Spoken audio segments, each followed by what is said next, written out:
You have reached the voicemail box. Jesus Christ. Give her 1 minute. No.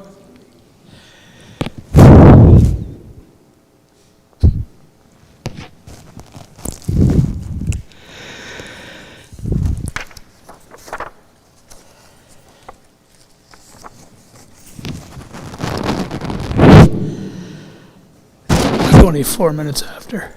They're still wandering.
plan in place, writing the proposal, looking into the process, come up with the flow chart of how we run the jobs, how we're going to manage the change orders, how we're going to manage the material.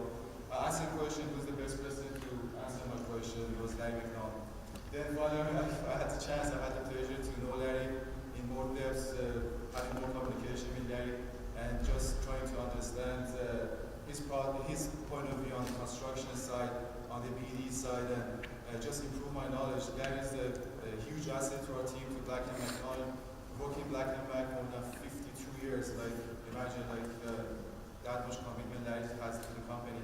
Even like when he's not feeling well, he's not in his best shape, he's just making stuff available. If you send Larry an email, he's going to get back to you in 1 or 2 hours. Like, that's his style.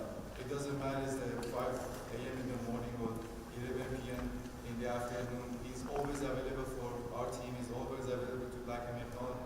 And I cannot put in word how much I'm happy and excited to just next to his legend here and just have his knowledge to share with you guys and with myself as well to do a better job. I really hope that we're going to fill his place when he's moving on with his career and have the same people that running the companies, running the divisions, running the vision.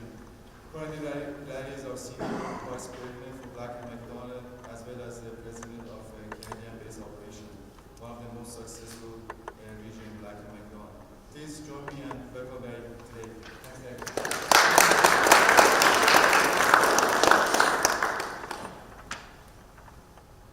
Better? You can hear me now? Okay, super. Good afternoon. Thank you very much for the introduction. Arif's the only guy that calls me in the middle of the night. And we're working on his golf skills. And, we're trying to get him along. I was asked to talk about change orders. And I, where'd that fellow go? That's pretty loud. Okay, thank you, sir. Thank you very much.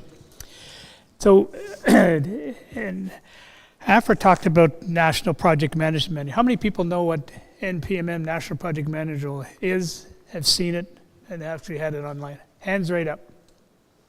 Okay. So Afra, you've got some opportunity to spread the wealth. Part of the Center of Excellence has been created for construction and utility projects in service. And the facilities management, the BlackandMacdonald has had a support team for more than 25 years to help people in the service and maintenance business across North America.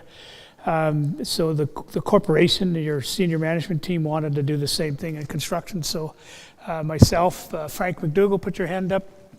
Curtis Doherty. Judy's helping now on the side. Eddie Marin's helping from the side. Where's Mary? Mary, oh, there you are, Mary. And Josh Carey are over at the Commerce Valley. We're kind of a little bit of a team that's spent a lot of time on the manual, and our goal now is to actually get people to use it. So we're not doing a very good job of 2/3 if you haven't read it yet, seen it. So we got some work ahead of us in the new year. So that's the NPMM, and so if you open up the NPM and where you do it, and make sure you ask your supervisor, your manager, for the access to the URL site to the NPMM. But if you open up the NPMM, Frank tells me there's 46 places in it that talk about change and extra work. So today we're going to cruise over the top just to let you know what's available on just as it relates to change order. There's one of the things that's going to take place, and Tyler is going to speak a little bit. Where's you going back behind? I don't like having Tyler behind me. Tyler's going to talk about Procore, and ultimately some of the things in change order management will be moving to Procore. Some of it's going to manage in a BPS. But the key piece about changes is it has to be managed. What makes a successful project as it relates to change? Question? Anybody got an answer? What's the most successful job about change orders? I always say one where there aren't any. You just go and do your job, get paid, and get out of there. But that in this modern world, that's not happening very often. So what you want to do is have change orders that don't affect margin. You want it to enhance your gross margin. You don't want it to detract from your plan, your schedule, and or your reputation. How many engineers in the room? Oh, that won't be hard to pick on that. Oh, put them up a little higher. Okay. I told this story with Jason's team this morning. People like Eddie and I and Frank, when we started out in contracting, engineering were part of the customer. So Toronto Hydro had their own engineering department. OPG had their own engineering department. Department of Highways had their own engineering department. BlackandMacdonald had some engineers on staff. But the engineers were employed by the customer. And so they became inherently intelligent about what they were doing.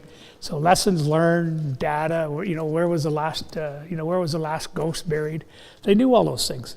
So when I started, I guess, Eddie, probably the first 20 years of our careers, we were dealing with the engineer from the customer. And then the customer went and hired consulting firms to provide engineers to help them. But they were hired on a cost-plus basis. They were hired reimbursable. So they did the engineering, and if they made a mistake, they kept doing it till they got it right. And then along came lump sum, along came frugality, along came stupidity. And so now the engineers are being paid on a lump sum basis to do the engineering. What do they do when they run out of money? They quit. So the engineering and the jobs that you're seeing today are so weak.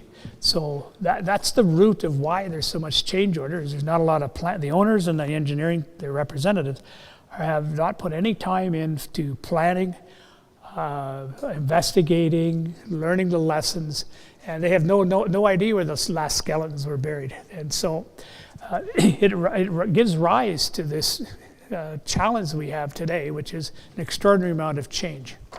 What do you guys help me? Jason, or one of your fellows that are here, we talked about a $3 million job that had a $1 million change order. I mean, that's a 30% change in price. In our day growing up, we'd be fired if we had a 30% overrun on cost.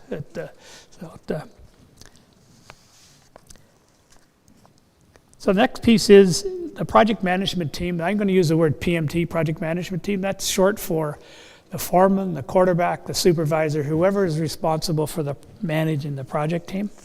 Now, so at the estimate stage, we should find out what the job's all about in terms of where are the changes going to be. Are there things we should learn about change? Should we understand why change might take place? But more importantly, can we be a little bit crafty and know where the things are if we go and do an investigation or do a drive-by and make sure.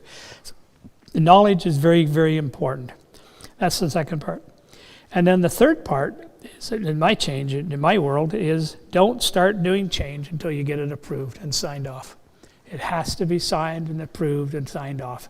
The days of me saying to AFR, look, there were days we did multi-million-dollar change orders on the handshake.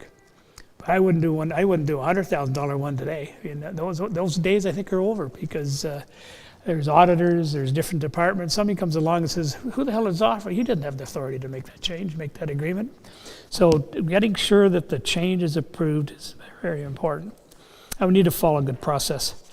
Know the contract, know the terms and conditions.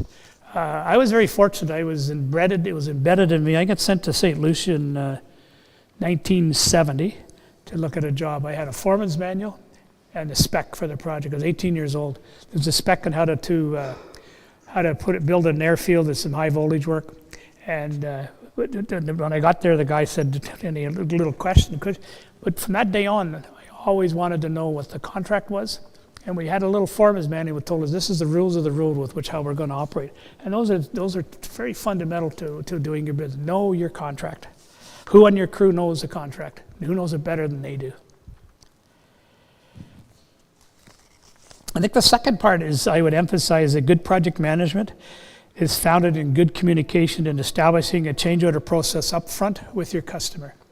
It's not much good to go to the customer 3/4 of the way through the job. So, by the way, I need $750,000. I didn't tell you about it yet, but I need the money and you owe it to me, and you're probably entitled to it. You're entitled to the money, but you haven't done. So now you're going to surprise him. He has no way to manage his budget. He doesn't know where you're going to get it to.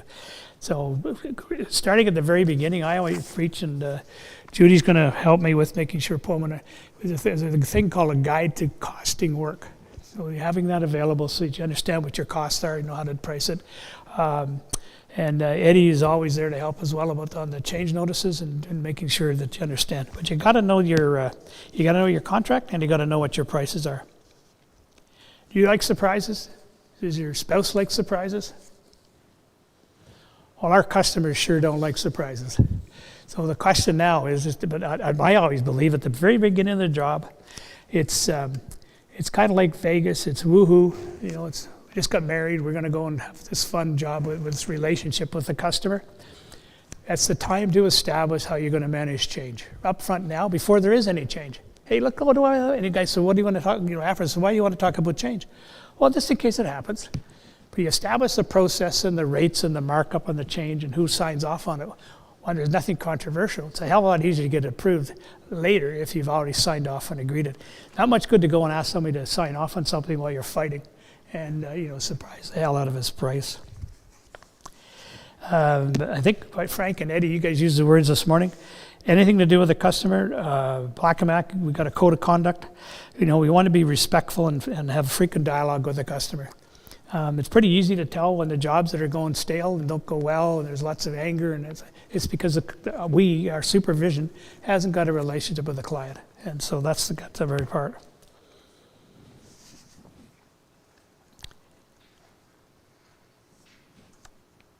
I think it's important to establish some principles with the customer, just like we're having here. And I would say, you know, do you like change surprise? No. Do you have a lot of money in your budget? No. I said, well, then we need to make sure we get this engineering company out of the way, or whoever's supplying that switch gear, whoever's supplying the pipe. We got to get that out of the way so that we can run this job properly. So you need to emphasize and work on your important items as well as the others.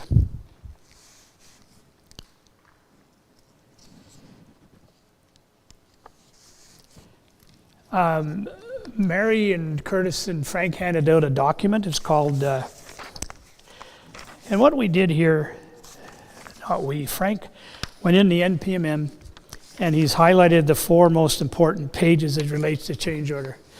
So I'd like you to have a read at this, and just after your lunch we'll come back with a little test and see how you made out. And, but I would like you to take that away, and this should encourage you to want to go into the NPMM and see where all the meat of this is. There's 46 references to change. Change must be pretty important in our world if your colleagues decided to have that many articles about it in the manual. Who here knows what an RFI is? Hands up. Who doesn't? Don't be shy. It's a request for information.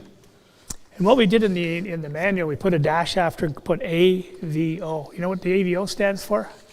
How many have had our class before? Avoid verbal order. You send the RFI, the AVO. The AVO comes from a claim with the city of Halifax going back 25 years ago. So that's what we want to do is to trigger that we get the information so that we can be accurate.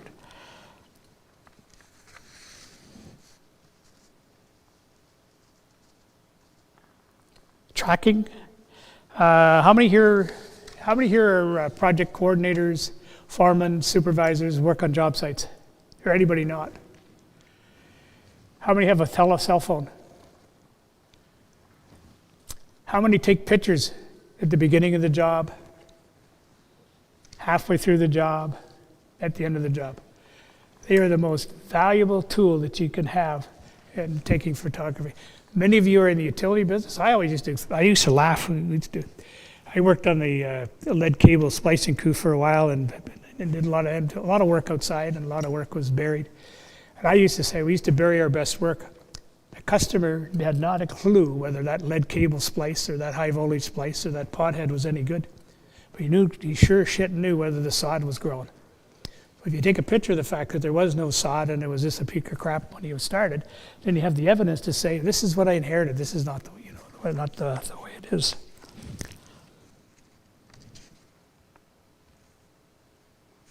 I think, I don't want to run over our time here. I'd like to, and so just before I do that, Frank, Eddie, Curtis, Judy, anything else we should talk about while we're talking about change notices? Start with you, Ed. Make sure that you fully understand your scope. Yeah. And so that you're about it, you're saying that it is an extra, it is an extra, or else you're going to lose credibility with the client. I think that's absolutely paramount. Just make sure that when you change your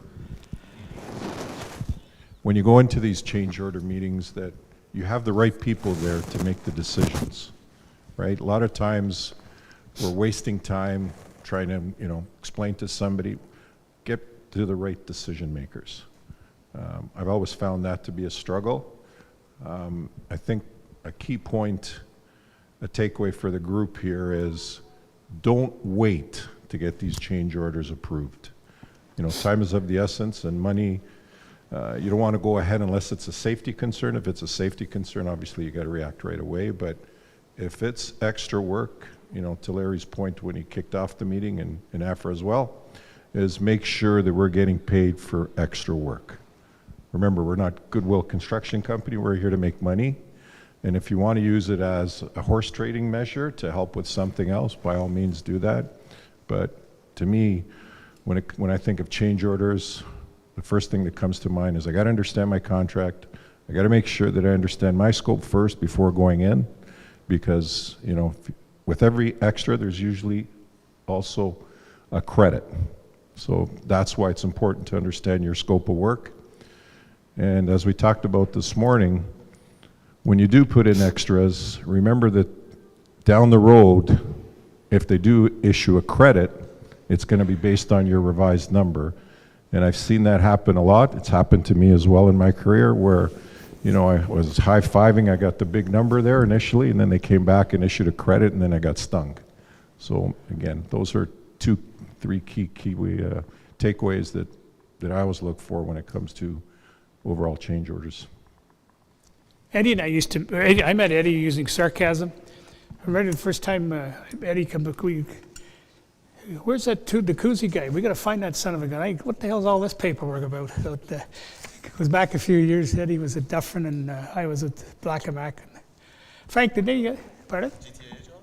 Airport job? No, it was at Messon. Was it the QEW? BlackandMac had a terrible job on the QEW, and I inherited when I transferred here. Yeah. Frank, any other? Yeah, just kind of along the same lines.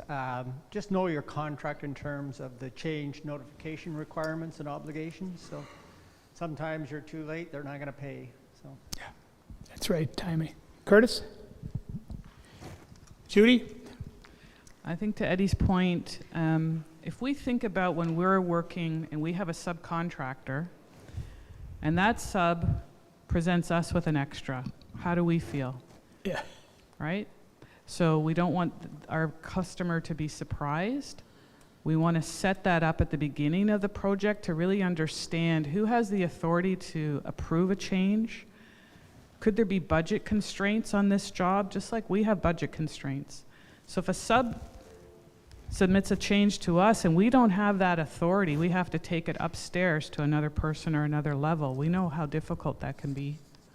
So think about that with your customer, set that up at the very beginning and understand who has the authority to make these decisions, what kind of dollar value maybe do they have as a threshold where it might have to be kicked up to a higher level, or if we're working for a municipality, a city, they have budget constraints. We've worked on jobs where we have a very legitimate change, it's approved, but to get paid it has to go to council. That council only meets maybe every 6 months and puts it on their agenda, so we wait. So just knowing that all that kind of information up front is very helpful. Just one note from, maybe 2 notes from my end. How many estimators you have on the group right now? Just 2 things, and that's a question to Larry and Eddie, Frank, and all the subject matter experts. From estimating point of view, when we price the job, and we know, based on our knowledge and experience, do we know, do we need to make a decision and come with a strategy, go with an acceptable margin, gross margin, 10%, but we know that we're going to have lots of change orders at the end of the project? This is one question for estimating and project management. I'll speak for Larry. I bid work all over the map. I bid at a cost to keep Aecon the hell off of Darlington. We bid work to and put a great big whack of money in because we knew the other guys had fallen asleep. I was telling a story, Andrew Dow, whose father used to work with us and worked for Municipal Dexter in Nova Scotia. there was a big battle with the road builders over what was rock and what wasn't rock.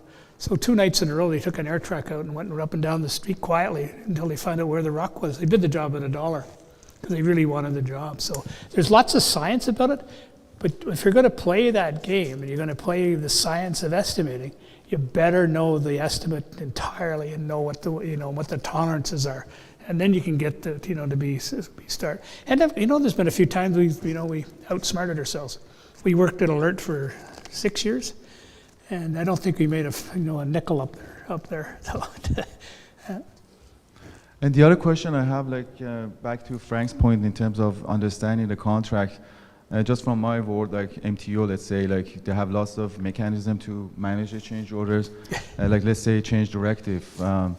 I think it's good to have an understanding what's the definition of the change directive, what's the difference between change notice, change directive, because let's say from a revenue perspective on the projects, if the MTO issue the change directive to the general contractors, and of course general contractors to us as a subcontractor, we have to do the job.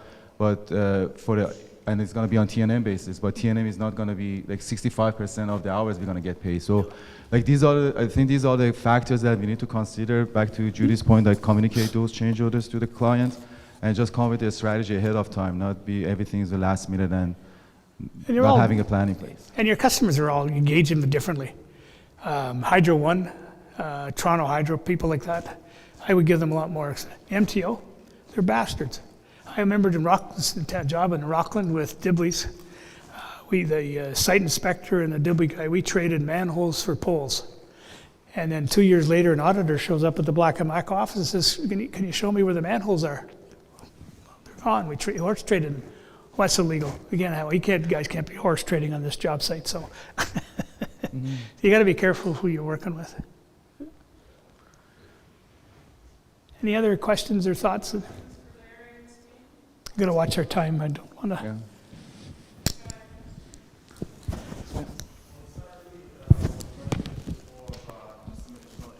I think oftentimes when it comes to change orders, we often overlook the impact it has on the schedule. So I think that's also important to communicate, because oftentimes you submit a change, but yet the clients hold you to the baseline schedule. So I think it's also important to outline the impact it's having on the baseline schedule if additional time needs to be added.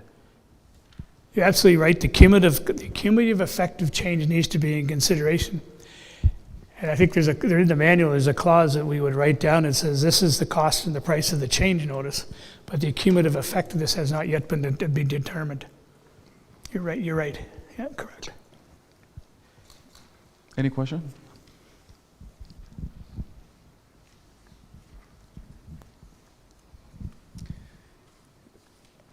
I think our company has an opportunity, especially in design build. There's a lot of risk. We didn't really talk about plan and spec and design build.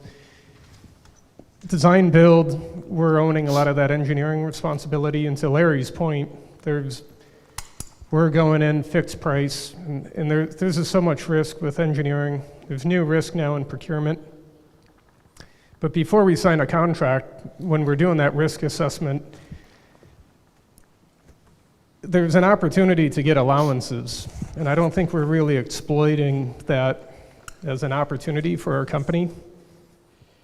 Having allowance items and kind of setting that table up. If we know that something might become monetized through a change, you can really negotiate to have an exhibit in your contract and get some allowance money carved out, so when these things happen where the owner may not want to pay for a contract sign, you at least have the negotiation is kind of tipped in your favor to get that funding midstream during the contract execution. Thanks. And I think everybody made a lot of great points, and I think this is great conversation we're having. I think no big question. I'm going to get out of the way here, Tyler and Yi. Oh, go ahead. I have experience that customer relation, like customer like Hydro One, when we are talking about multi-year contract or a shortlisted company, they are expecting that, suppose it's a lump sum job, then a small value of, suppose a $10 million job is there, then they are not expecting the $10,000 or $20,000 small changes. Well, I guess it's kind of like being married. Lynn, I'm probably going to go for a beer tonight. Hydro One, there's probably going to be some change and I'm going to bill you for it. So you got to start up front and say, this is the way we're going to do business. This is how we do business. We're not going to gouge. We're not going to ask for more than we have, but change is expected. No, I mean, so this is that type of a conversation on a general level from our manager also, like they got a complaint for while they were going for a Hydro One management, that they are not expecting this type of a small job because we are giving you this EPC contract by knowing that you know this project. So sometimes it becomes very difficult to define that it is a change or it is coming as an EPC, it is an understood thing. So The best way around that is at the beginning of the project, scope clarity. This is what we're going to do. This is how we're going to do it. This is the schedule we're going to do it under. Please sign off on it. Anyone else?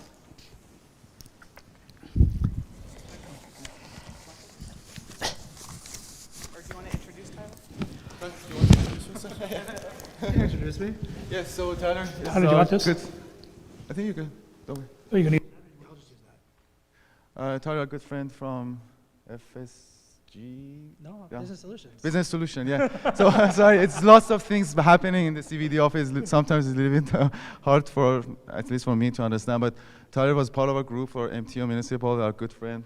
So happy to see you after a while. It's Thanks just for team inviting me meeting, and Tyler is doing a great job to supporting us in any IT-related process. For we started from ITS traffic division, and hopefully we can get his knowledge and expertise in other divisions and for utilities group as well. Tyler, and he's going to take care of the Procore. He's going to touch on the Procore. As you know, we are investing lots of money on Procore, and we want to get up and running as we're moving forward in 2024. And so Tyler is going to touch on the Procore and change management module on Procore, or overall on the Procore. Just Procore. Okay, thanks, Tyler. Cool. Thank you, Afra. So myself and my good friend E here are the IT Business Solutions group, and we are helping get Procore rolled out to all the different divisions. So without further ado, hopefully this works. Okay, that does not work.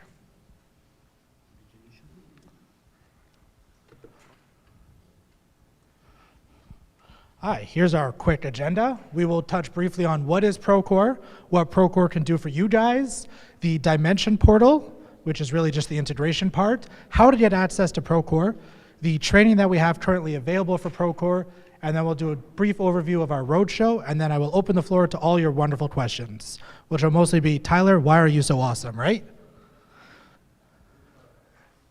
So Procore is a construction management software. Really what it does is it just gives you an area where you can do all your project management stuff and track it and make it simpler. So it has detailed work history for each tool, and what this really does is it helps you track who updated what, who changed what. So this really helps when you're going through a process and you want to know why certain decisions were made, or who made certain decisions, or who changed things. And all the tools will have that, so it really helps you have an idea of what's happening on your project. And most importantly, it's integrated with JDE.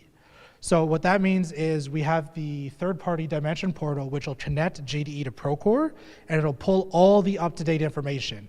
So this includes job information, cost codes, classifications for field workers, new people that have been hired, and when people have been laid off. So, like I said, it's integrated with JDE, and the most popular tools on the project management side right now are the Documents tool. So this gives you an area where you can put all your documents. It can, to a certain extent, it can replace the share drive or SharePoint, depending on how you're doing your project.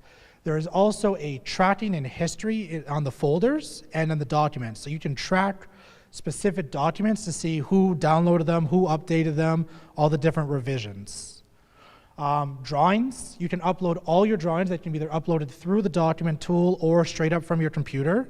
And then all the documents will get tagged with a name, a drawing number, a revision, and then you can organize them into sets and areas divided by intersections, floors of a building, different trades. And the cool thing with the drawings is you can mark them up, you can add notes, you can put bubbles, and within those things you can pin pictures, you can pin RFIs. And if you have a drawing that has a note to link to another drawing, clicking on it will open up that other drawing automatically, so you don't have to constantly switch back and forth for drawings with notes if you've got high enough quality drawings. And those markups and notes can either be saved at personal for just for yourself, or you can publish them for your entire team to see. So you can have your foreman on site, he can open up the drawings tool on his tablet or his phone, and he can highlight an area of concern, put a note, say, hey, review this, and then the PM will see that on the drawing when he's looking on his computer. So it's very collaborative as well.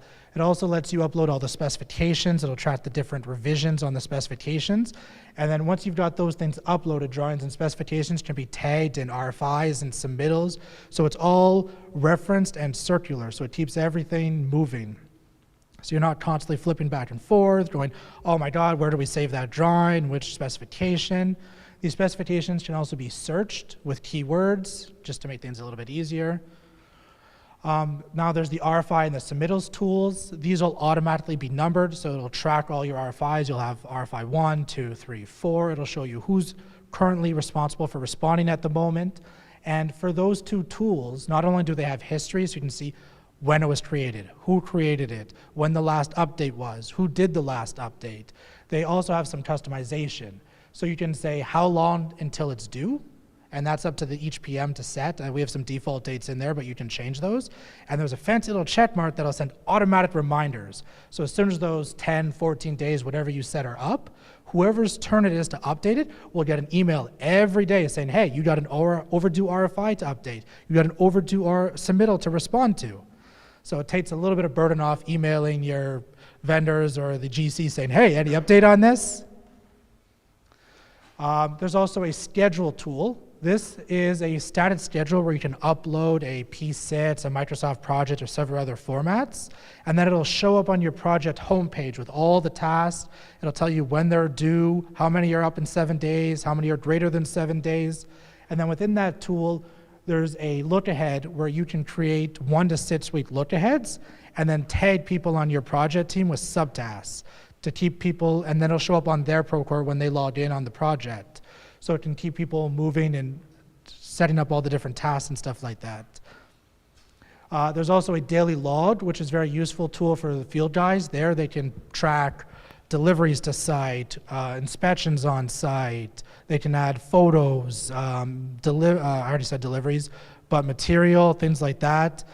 And all that can be tracked and submitted daily, and it's useful for seeing what's happening on your project. And going off what Larry was saying about photos, there's a very good photos tool. So anytime you upload a photo through the drawings or through the daily log, it'll go directly to the photos tool in an album. You can also create your own albums. Those photos can then be pinned to drawings for updates. So we know one of the regions actually has a drawing, a floor plan, and then in each room, they've pinned a series of drawings with different dates to show the progress they've made every week or every month, so you can see how the project's progressing. So they've got a record of that. So that's some of the flexibility you can have, and your guys can update that directly off their tablets or phones, take a picture straight to the daily log or photo album, just to make it a lot easier, because you know a lot of times guys have 100, 200 photos on their phone and you're looking for a specific one. Sometimes it's hard to find. This can help that. We have also heavily customized the timesheets to make them suitable to Black and Mac standards. So timesheets can be filled out on mobile devices. They directly show up on the web version for PMs to review. They can be edited there. And the cool thing there is we have an integration that runs every night that updates all the field guys and their classifications. So every morning, there's an up-to-date list of all the guys on the timesheets and their new classifications. We automatically bring in classifications and cost codes, so you really just got to fill out hours and a pay type if you guys are getting a little extra double time or something like that. And then for the timesheets, they work with the integration as well. So once they're approved at the end of the week, All you do is run that integration, you get an email where everything's already set up for payroll. It's in a format that they copy and paste directly into JDE, so you just forward that off to them, boom, you're done. So we've tried to simplify that as much as possible. So the key to our success using Procore is the integration portal. This is what communicates between JDE and Procore. So as you can see, the current integrations that are available are sending timesheets and sending equipment timesheets to your email in the format. And you can also use it to update Procore contacts and new cost codes. So we do have a job that runs every night, like I mentioned, but if you had a new hire that day and he's got to be on a timesheet that day and you can't wait for the overnight job, you can run that integration yourself as a PM or a coordinator to update it. Same with cost codes and work orders. If you just added a cost code to JDE and you need it stat, you run that integration, update your project, and it's there. And this is also how the job setup designates will create the projects in JDE. So when the job is set up in JDE, they'll create a job in Procore, link them with the job number, and then all that initial information will be set up and brought over automatically.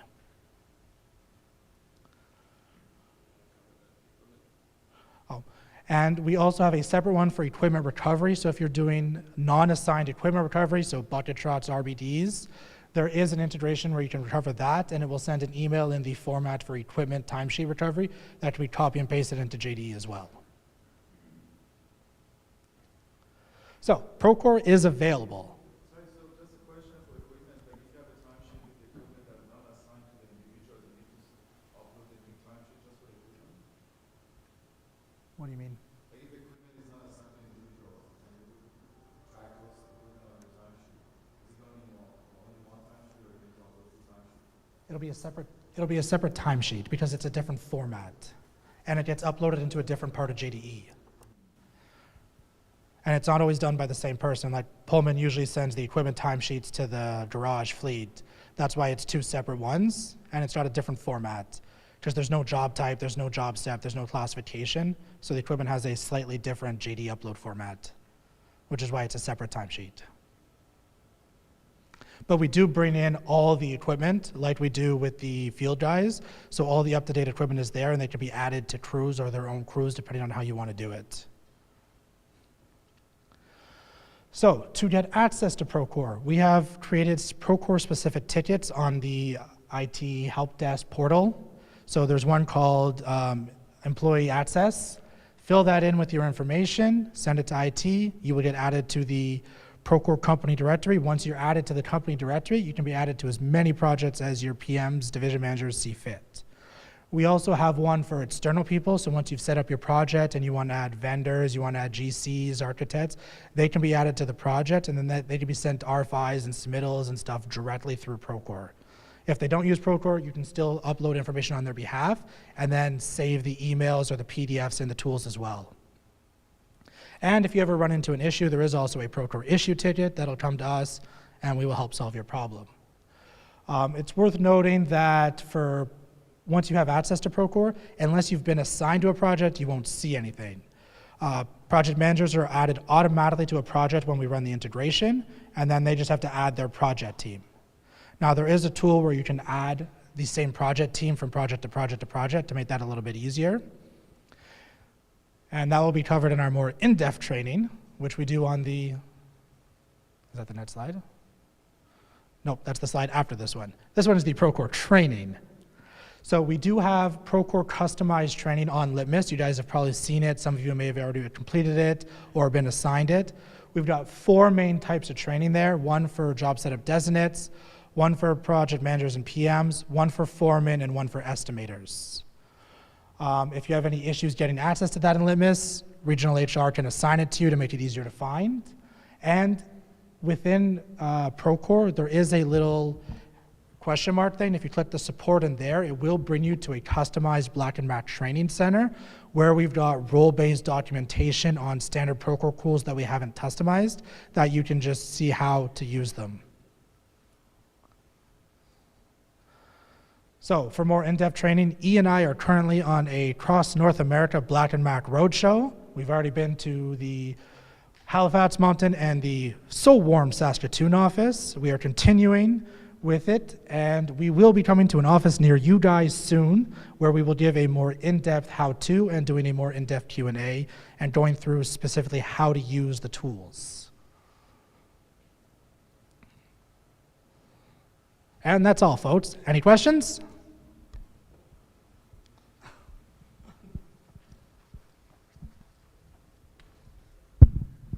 Hey, Tyler. First off, good to see you again. Hopefully see you at soccer soon. You seem to have forgotten us. On the question of training, I know Litmus is a great tool. I remember when we did JDE training maybe 16, 17 years ago, everybody sat in a room and had a computer and they could actually do a workshop. There would be a case study. Everybody had to try to, there's questions. Is that a potential training module for Procore? Because I think it's one of those, I don't know, maybe I'm wrong, but it might be helpful to actually have a physical device and people can actually make their errors and, you know, make their mistakes in a classroom setting, or is it only Litmus specific? So currently it's only Litmus, but that is one of the things we are trying to cover with the roadshow, where we will come to you, we will show you how to use it, and you can log in yourself over there. Unlike JDE, once you've used it for a couple minutes, it's pretty easy to grasp the basics. There's demo sites, demo projects within Procore that you can go in and mess around with that are live projects, right? Yes. That might kind of meet the intention of the questions. You can get assigned to the dummy project and go in and mess around with all the fun, right? So that is a good point. We also have test projects that have no impact on live operations. We can add people to a test project if they feel more comfortable and they want to train on that and see how things work before they start using a live project. That's something that can be arranged. You just have to contact you myself.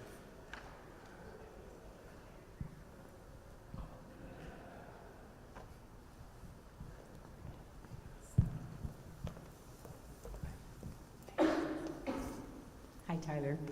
So for some of us using SiteView, we're spending a lot of money on SiteView. Will this actually replace the SiteView app? And don't take my picture. Will it replace SiteView? Because it sounds like you're making it sound like it's going to save us a lot of money that way, because we're paying a lot of money for SiteView every month. So that may be a decision for managers to make, but I believe we can release pretty much everything that SiteView is doing within a larger suite of project management tools as well.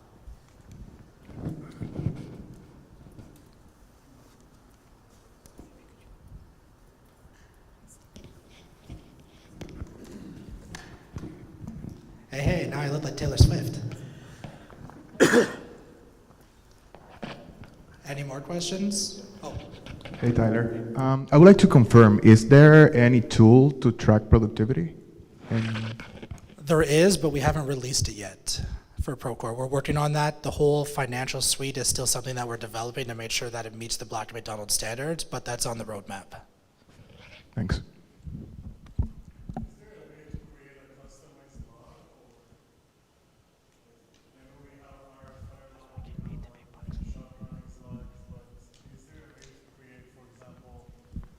Material log that we can track if the material is ordered or it's delivered, received.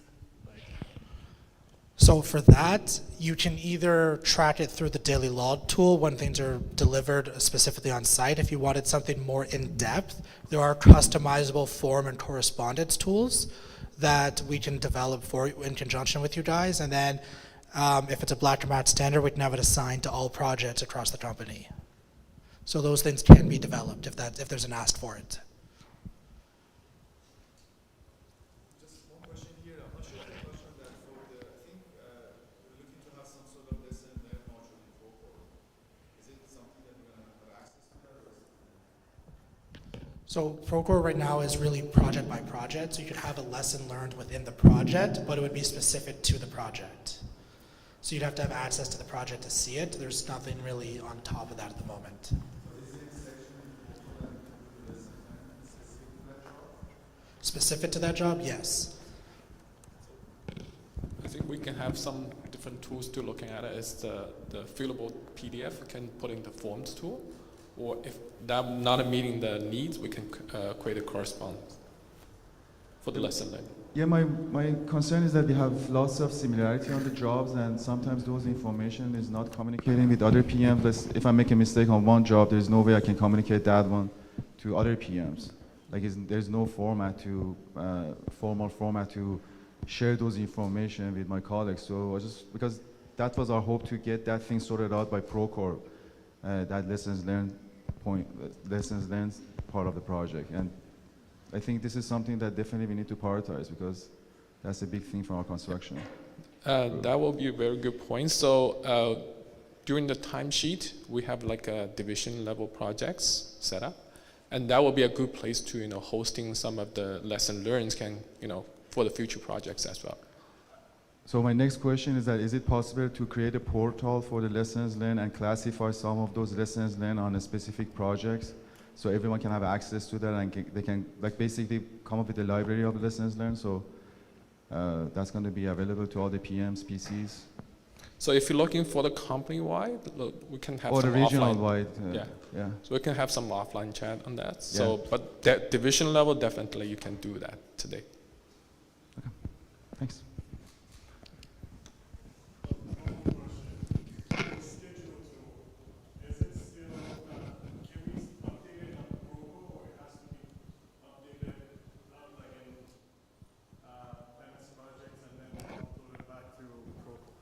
Yeah, it can't be updated in Procore. It has to be updated in Project or PSIT and then re-uploaded into Procore.